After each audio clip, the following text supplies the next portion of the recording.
Una de las ideas que nosotros tenemos en el momento de nuestra conversión, o algunos podemos traer en el momento en que Dios nos salva, es que Dios ya me salvó, entregué mi vida a Cristo, y tenemos que esta idea como que ya rápidamente nosotros vamos a ser más santos, ya no vamos a tener que pasar por circunstancias difíciles, y pensamos que o nos han vendido la idea de venir a Jesús con esta intención de resolver nuestros problemas y de que todo te va a ir bien en la vida, y desde el momento en que tú vienes a Cristo ya tú estás casi caminando en una esfera de gloria. Y hermanos, eso es totalmente lejos de la realidad. Cuando nosotros venimos al Señor, Él utiliza personas, circunstancias, adversidades, familiares, para moldearnos a la imagen de nuestro Señor Jesús. Y eso es lo que nosotros vemos en estos primeros 7 versículos de Primera de Timoteo. Cómo Dios llama al apóstol Pablo. Él se invierte en un hijo amado, en el cual le llama: tú eres mi hijo amado, un hijo espiritual, dice en Primera de Corintios. Se invierte en él, pero luego podemos ver que a través de sus familiares, Timoteo es influenciado para llevar a este hombre a ser lo que es un pastor de una iglesia en Éfeso, encomendado por el apóstol Pablo. Y los llena de dones y le da la gracia, pero no es de la noche a la mañana. Es un proceso en el cual Dios nos va llevando en una, como le llama en la teología, una santificación progresiva, para que cada día la imagen de Jesús sea formada en nuestras vidas. Así que esto es lo que estaremos viendo en la mañana de hoy a través de estos versículos que acabamos de leer. El apóstol Pablo, en su contexto, se encuentra en una cárcel, ya no de manera domiciliaria como lo vimos en la primera carta de Timoteo, que él estaba en prisión, pero una prisión donde podremos actualizarlo a una persona que tiene un grillete y que todavía puede estar en su casa. Ese era el encarcelamiento que tenía el apóstol Pablo antes en Primera de Corintios. En Segunda de Corintios ya Pablo no está bajo un encarcelamiento domiciliario. Pablo se encuentra en una cárcel subterránea con una sentencia de muerte que al parecer ya había sido dictada, porque él termina esta carta diciendo: yo sé que ya estoy a punto de partir. Parece que ya se había leído un veredicto donde el apóstol Pablo iba a morir, ya estaba sentenciado a ser decapitado por este imperio romano. En ese contexto estamos. Pablo, cerca de su sentencia de muerte, él le escribe a Timoteo, pero le escribe a Timoteo en la primera carta para decirle cómo debe conducirse en la casa de Dios, que es columna y baluarte de la verdad. Ahora, en esta segunda carta, él no está dando tanto instrucciones de cómo la iglesia debe dirigirse, sino que él está hablando del carácter del predicador o del pastor de Timoteo. Timoteo, mantente firme en el evangelio. Timoteo, no hagas componendas con la verdad, mantente fiel a la verdad. Y en esos últimos días, esta carta arroja mucha luz, porque Pablo está derramando su corazón a Timoteo. Él está diciendo: Timoteo, cuídate de esta verdad, cuida la verdad, mantente en la verdad, porque el evangelio está siendo amenazado. Hermanos, si usted está en una cárcel, probablemente nosotros estaríamos en una actitud de conmiseración. Pobrecito yo, lamentándonos, mira lo que después que yo le he servido, porque a veces caemos en el sufrimiento y el dolor. Tenemos la tendencia a conmiserar nuestra vida. Es que mira, después que le he servido al Señor, mira las cosas que me pasan, mira lo que he sufrido, mira lo que... Pero Pablo tenía un peso en sus últimos días de vida bajo una sentencia de muerte. Y Pablo le escribe a Timoteo y en el capítulo 1 le dice, guarda el evangelio. En el capítulo 2 le dice, sufre por el evangelio. En el capítulo 3 le dice, continúa en el evangelio. Y termina el capítulo 4 de Timoteo diciendo, proclama el evangelio. Ese era el peso de este hombre en medio del sufrimiento. Si hay una preocupación, es el evangelio de nuestro Señor Jesucristo. Timoteo, mantente centrado, no te desvíe ni a la izquierda ni a la derecha, mantente enfocado en ese evangelio.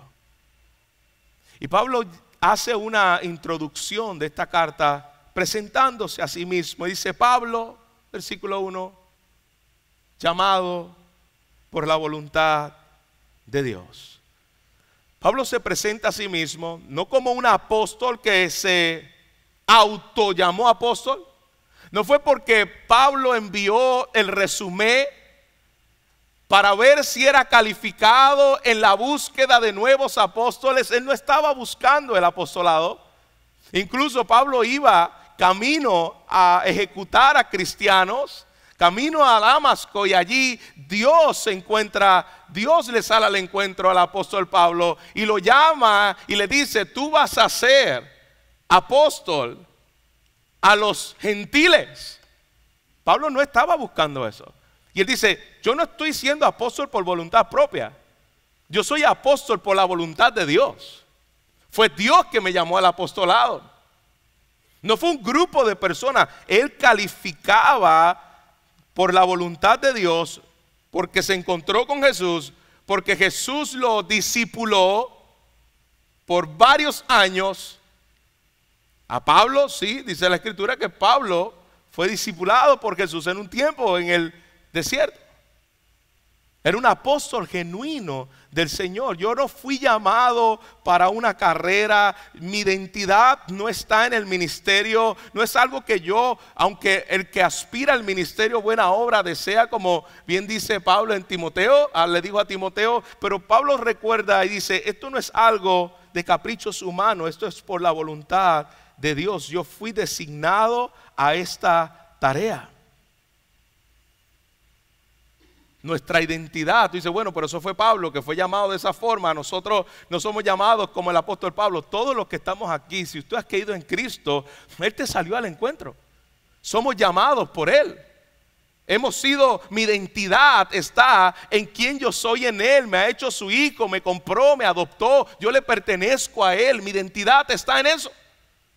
Mi identidad no está en la opinión pública, mi identidad no está en la opinión de los hermanos, mi identidad no está en la opinión de mis familiares, mi identidad está en quien yo soy en Cristo. Él me ha llamado, Él me ha comprado, Él me buscó, Él me hizo su hijo y mi vida gira en base a quien yo soy en Él. Si un día dejamos de ser pastor, dejaremos de ser pastor un día, si no es aquí en la gloria eterna, ya no habrá pastor. Un día dejarás de ser esposo, un día dejarás de ser esposa, un día dejarás de ser padre, pero tu identidad está en que Él te llamó por su voluntad y Él te hizo su hijo. Y ese es el único título que tendremos por toda la eternidad. Hijo de Dios, llamado por Él, por su voluntad, por su gracia. Y mira la palabra que utiliza Pablo, que me encanta y me llama la atención. Dice que era según la promesa de vida que hay en Cristo Jesús. Lo que Él te prometió fue la vida. La promesa de vida para los que están en Cristo Jesús, el evangelio de vida.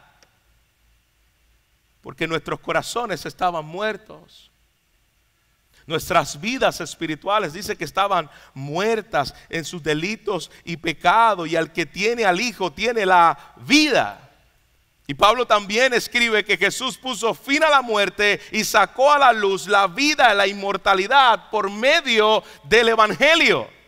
Y mira cómo termina el libro de Apocalipsis recordándonos una verdad desde Génesis, diciendo que cuando estemos, leemos que cuando estemos delante de la presencia de Dios en la eternidad, la gente comerá del árbol de la vida y beberá del agua de la vida. Pablo está recordando, este es un evangelio que trae vida. Jesús trae vida de la mortandad. Ante esta introducción, Él se presenta y dice: yo fui llamado por esa esperanza eterna, según la voluntad de Dios, de este evangelio de vida.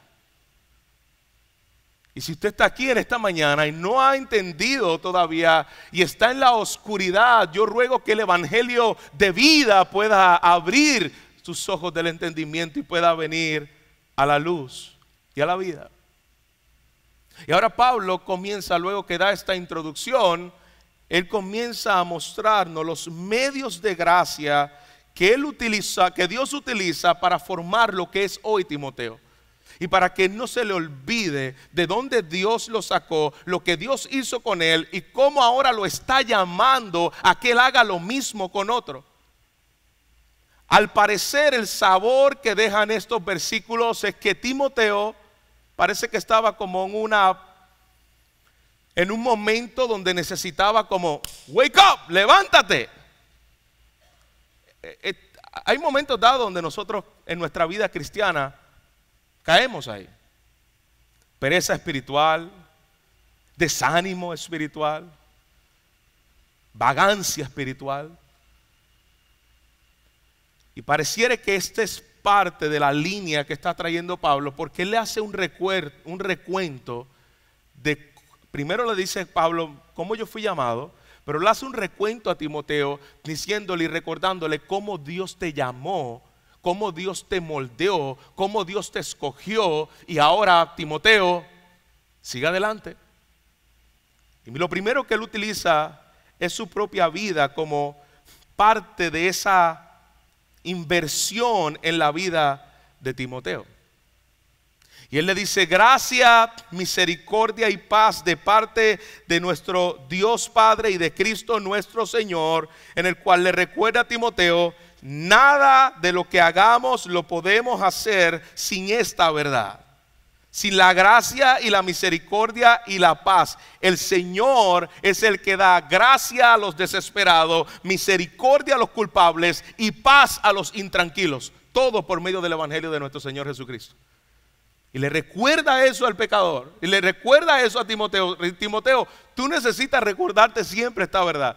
Tú no haces lo que haces por tu carisma. Tú no haces lo que haces por un empleo. Tú haces lo que haces y necesitas tenerlo muy claro, que es la gracia, es la misericordia y es la paz de Dios que te llamó a hacer esto.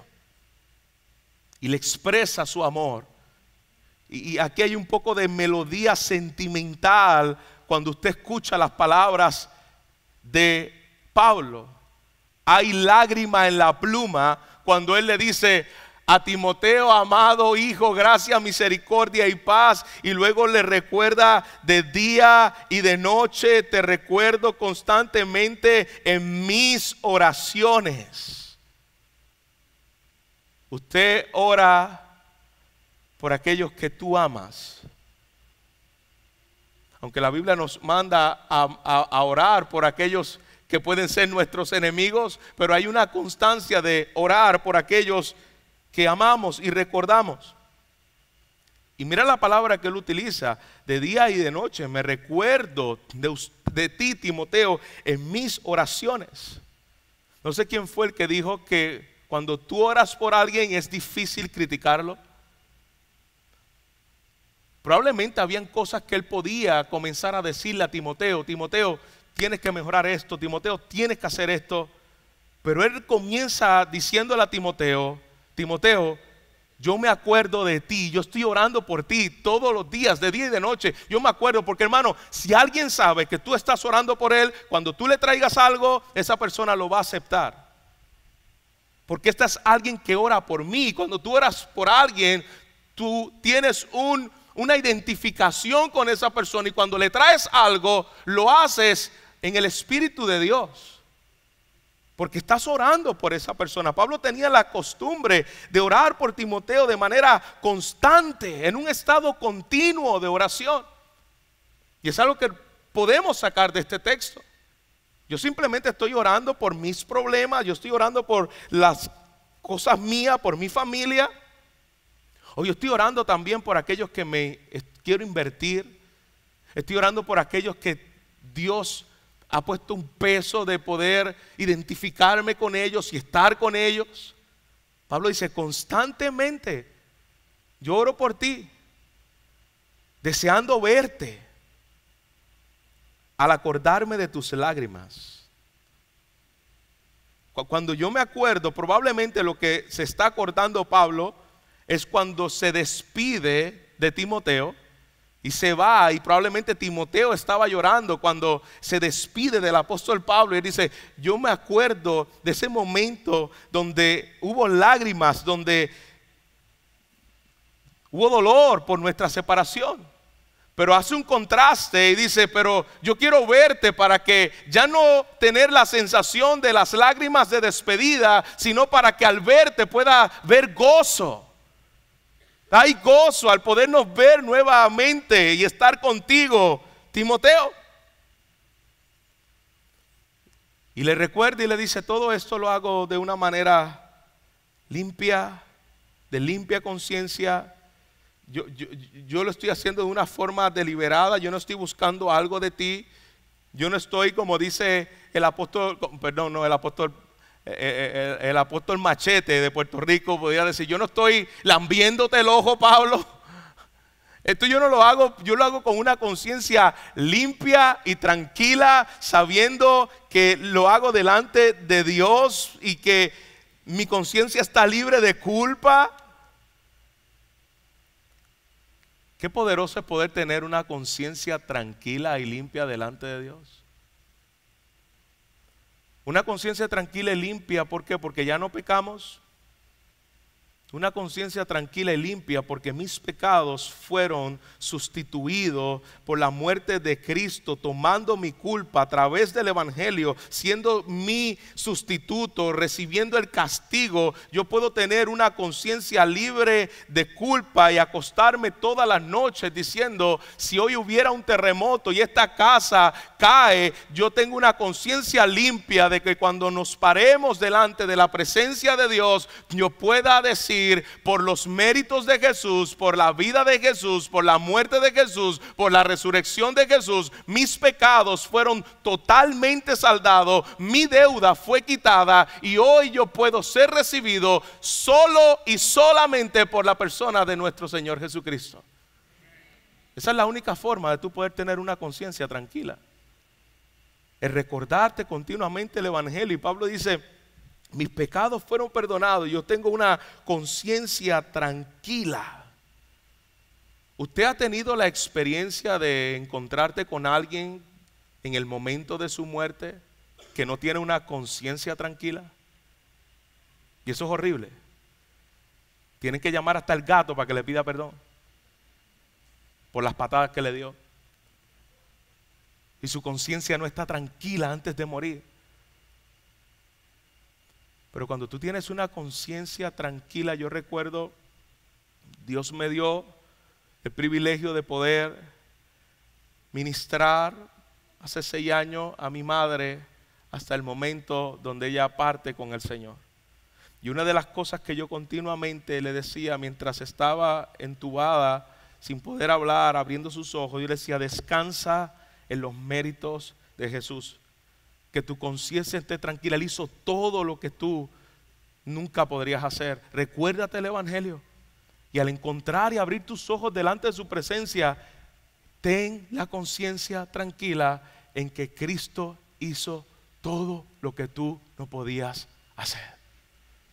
No hay forma de partir de este lugar con una conciencia tranquila si nosotros no recordamos el Evangelio.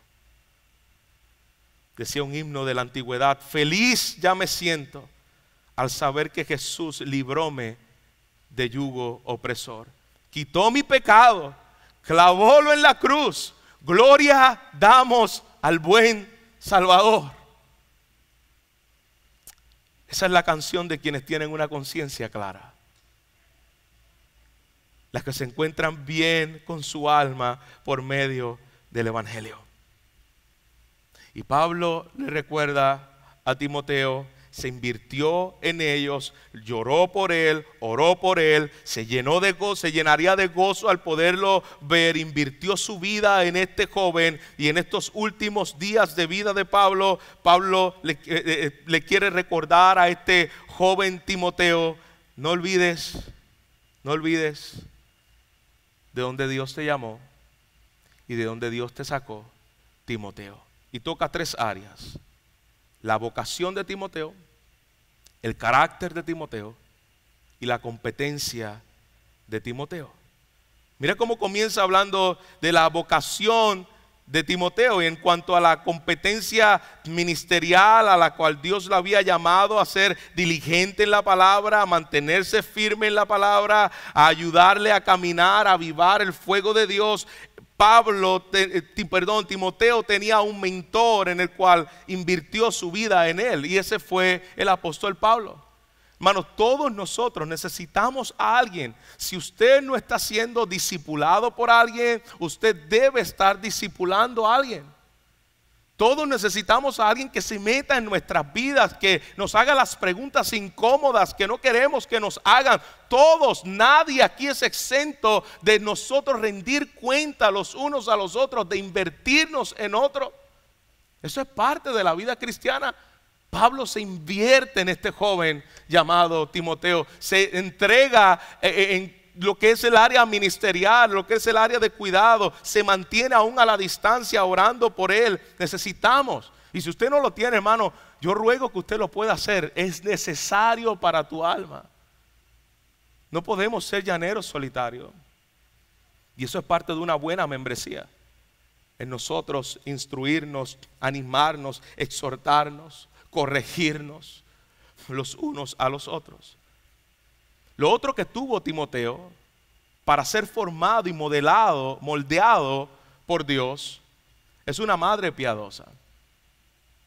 Versículo 5 podemos ver cómo este hombre tuvo el privilegio de no solamente tener un buen mentor, sino que Timoteo lo recuerda, sino también tener un regalo que pocos a veces lo tienen, de una madre piadosa llamada Eunice y una abuela piadosa llamada Loida.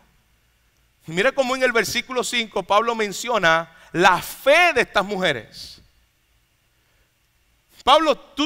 Timoteo, tú tuviste el privilegio de tener unas mujeres en el cual su fe es digna de imitar. Es una fe no fingida.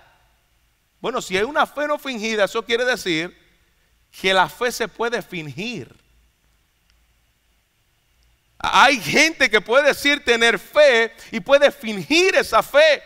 Y se ve la diferencia entre el dicho y el hecho, donde tú puedes profesar fe y no poseer fe que controla tu vida. Pablo dice, tu abuela, en el buen sentido de la palabra, que cuando dice tu abuela es algo malo, y tu madre tienen un ejemplo de vida donde la fe es real. Si de alguien, Timoteo, tú te puedes recordar, es de tu mamá y de tu abuela.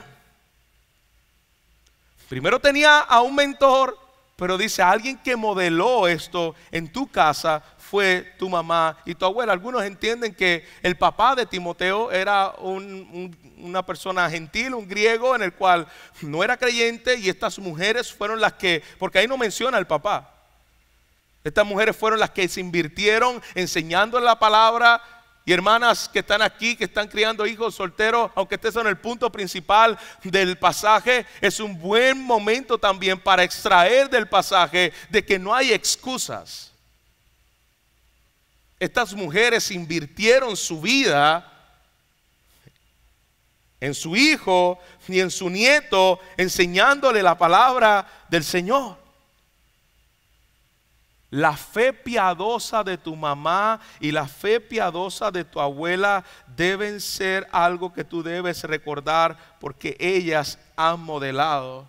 Si hay algo que yo he podido ver como un común denominador cuando hablo con hombres que han tenido madres piadosas, como, bueno, no es que hablé con Spurgeon, cuando he leído de hombres que han tenido madres piadosas, o he hablado con pastores recientes que vienen de un hogar cristiano, ellos dicen, mira, hay algo que cuando yo estaba deleitándome en mi pecado, que yo no puedo olvidar y sacarme de mi mente, y es ver a mi mamá orando por mí. Y recuerdo las oraciones de mi madre. Creo que fue John Newton el que llevaba esclavos y vendía esclavos, el que escribe el himno de Amazing Grace. Y él dice que mientras estaba deleitándose en el pecado, él no podía sacarse la sensación de las manos de su madre cuando oraba por él. Y él dice, las manos de mi madre me perseguían a todo lugar donde iba.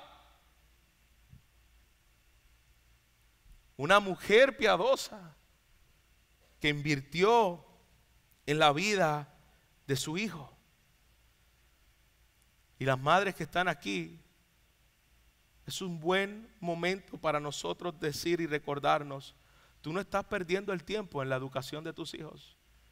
Y a veces te puedes sentir agobiada, a veces te puedes sentir cansada, y que lo único que siento, que lo que hago es enseñarle a mis hijos y limpiar la casa y estar con ellos, y estás invirtiendo tu vida en asuntos de reino que tendrán una repercusión eterna.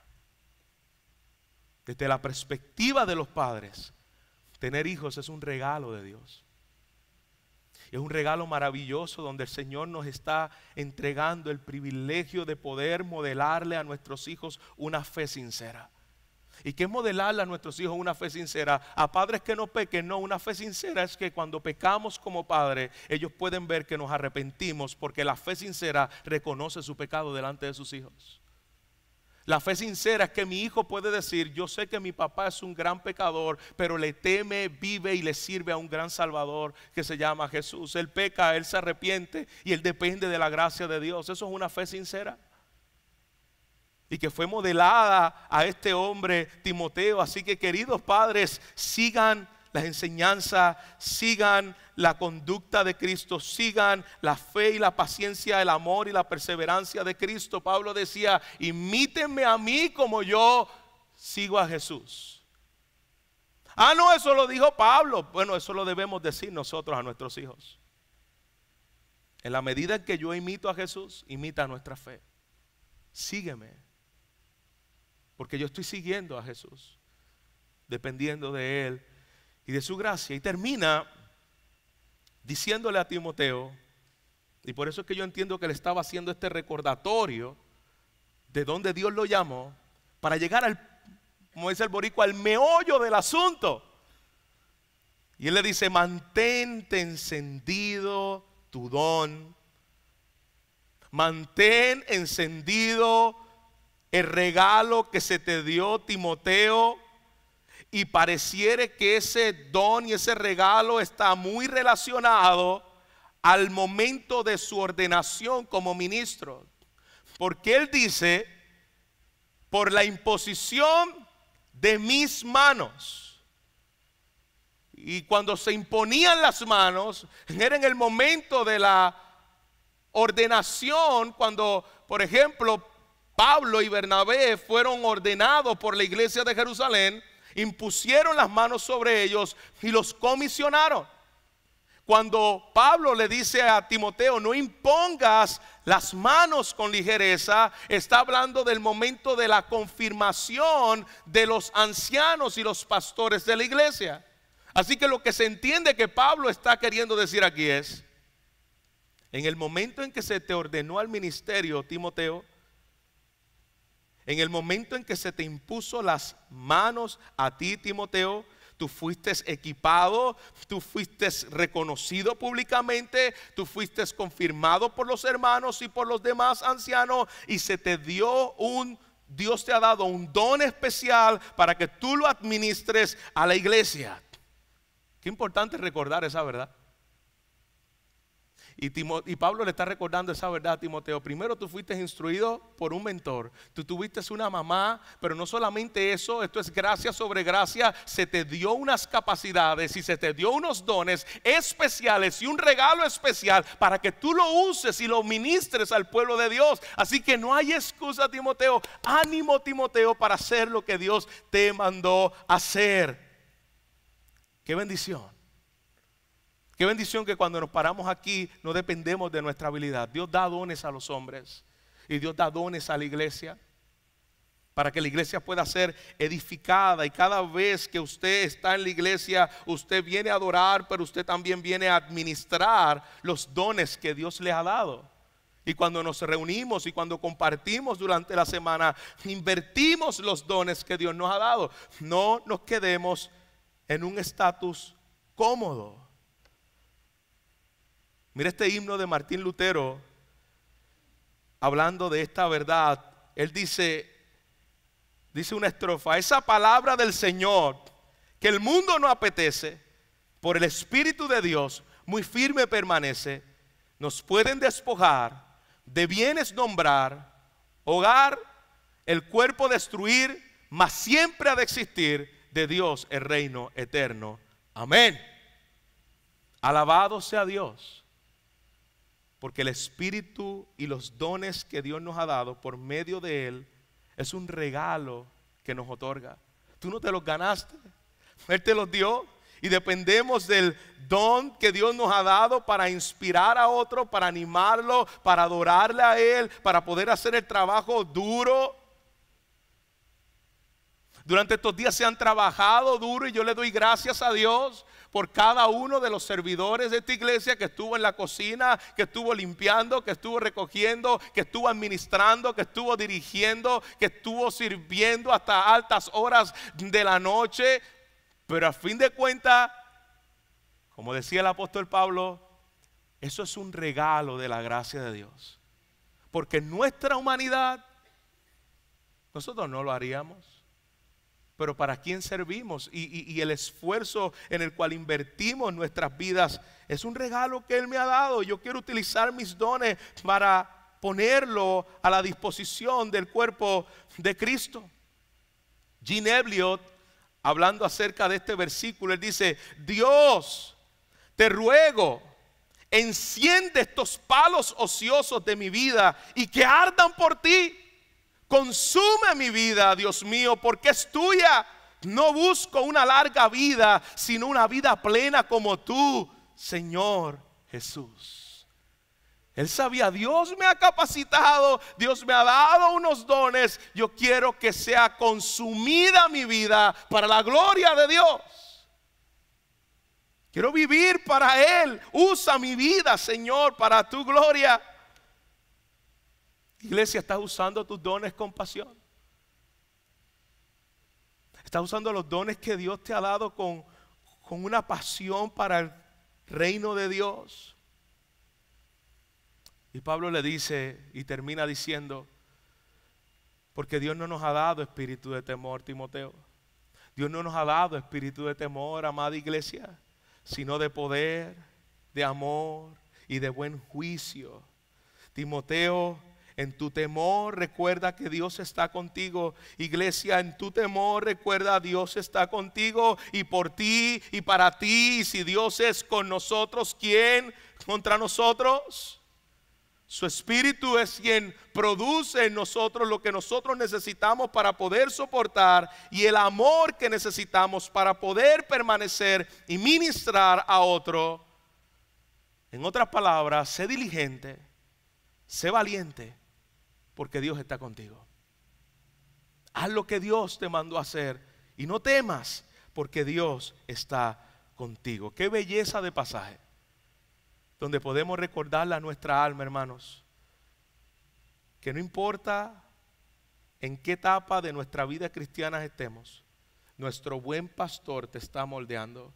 y va a usar diferentes instrumentos. Cuando un hermano entra en tu vida y se invierte en ti y te haga las preguntas incómodas, ve al buen pastor pastoreando tu corazón. No ve a este hermano como que te está metiendo. No, ve al buen pastor pastoreando tu corazón, te está moldeando. Cuando si tienes por la gracia de Dios una madre piadosa en el cual te está mostrando áreas en las que tú puedes imitar, dale gracias a Dios por eso. Y te ha dado dones para que tú los uses, para que tú sirvas, para que hagamos la misión de Dios con alegría, al saber que en su gracia Él le ha placido dejarme la tarea de continuar el legado hasta que el Señor regrese. ¿A quién estoy discipulando? ¿En quién me estoy invirtiendo? Quiero que hoy podamos pensar en esta verdad, hermanos. ¿Cómo yo, por medio del Evangelio, puedo invertirme o me estoy invirtiendo en otros? Tus hijos, los hermanos, los de afuera. Y cómo mi vida puede ser un instrumento de la gracia de Dios para la salvación de los hombres. Oremos al Señor. Padre, gracias. Gracias por tu palabra y gracias por esta verdad que acabamos, Señor, de leer en la misma. Gracias, Señor, porque al mirarlo recordamos los medios de gracia que tú utilizas, que tal vez a veces ni los veíamos, y cómo desde nuestra niñez has puesto personas, nos ha dado hombres que se han invertido. Y Señor, cuando Pablo en su vejez estaba a punto de morir, él siente una gran alegría al saber que la persona a quien ha orientado, la persona que constantemente durante largos viajes, durante largos procesos y periodos y etapas de la vida, estaba preparada para continuar la misión. Y estuviera preparada para continuar esa misión. Padre, pon ese peso en nosotros por tu evangelio. Pon ese peso en nosotros, Señor, por saber de que esta vida es más que mí y yo. Pon ese peso en nuestra vida, Señor, de saber que tú nos has dejado aquí en la tierra no solamente para salvarnos, sino para usarnos para tu gloria y dejar un legado en nuestros hijos, en una generación en la cual, Señor, tu evangelio no sea diluido, porque, Señor, estamos a una generación de perder tu evangelio. Lo damos por sentado y no lo pasamos a una nueva generación, y la nueva generación pierde tu evangelio. Señor, esa era la carga de Pablo en el corazón. Y que esa carga, Señor, de igual manera en nuestras vidas llene nuestros corazones para orar, ministrar e invertirnos conforme a lo que acabamos de ver en este texto. En Cristo Jesús te lo pedimos. Amén. Amén.